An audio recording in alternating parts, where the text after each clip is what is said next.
politique, économique et du respect que tous les dirigeants africains, les chefs d'État, ont pour tes analyses et pour ton impartialité.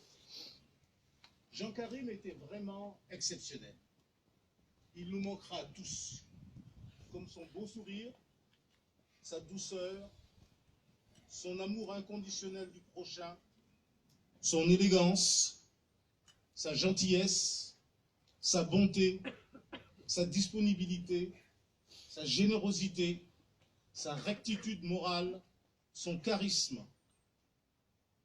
Et cette voix si particulière qui résonnera encore longtemps aux oreilles des auditeurs de RFI et des téléspectateurs de France 24. C'est avec énormément de peine que je rends hommage aujourd'hui à mon frère Jean Karim Fall, qui s'en est allé ce 26 mai à Taormina en Sicile. Il me manquera comme une partie de moi-même.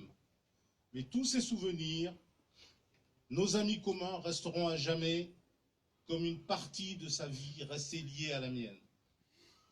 J'ai envie de dire ma reconnaissance, car il était si proche de moi, si attentionné, que je lui ai demandé d'être le père spirituel de mon plus jeune fils, cher Fall, ton filleul, qui était déjà ton ami à 3 ans. Je me sens triste en évoquant ta mémoire, Jean Karim. Mais je relève la tête et je souris en pensant à tout ce que nous avons partagé. L'évocation de ta vie est à la fois douloureuse et réconfortante, mais aujourd'hui, c'est cet aspect positif que je veux conserver et présenter à notre famille, à tes proches, à nos amis.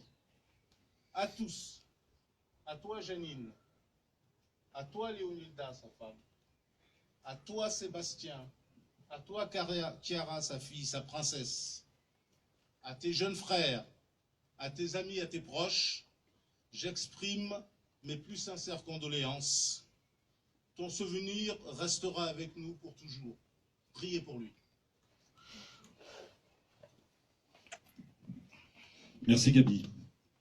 Je demande maintenant à Jacques Diouf, ancien directeur général de la FAO. Il n'est pas là finalement. Il est là. Très bien. De nous rejoindre. Oncle de Jean Karim. Et vous prenez la parole, monsieur Diouf, au nom de tous les oncles.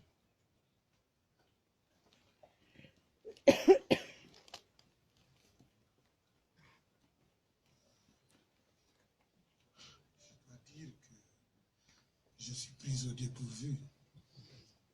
J'avais pensé qu'avec l'intervention de Gabi, la famille avait parlé et bien parlé.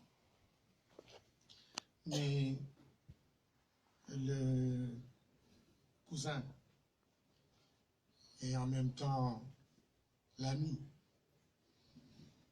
et aussi le compagnon comme ministre dans le gouvernement de Senghor, chargé à l'époque de la recherche scientifique, quand il s'occupait de l'enseignement supérieur, il ne pouvait être silencieux au moment où on rend hommage à celui dont nous sommes si fiers, et à raison si fiers.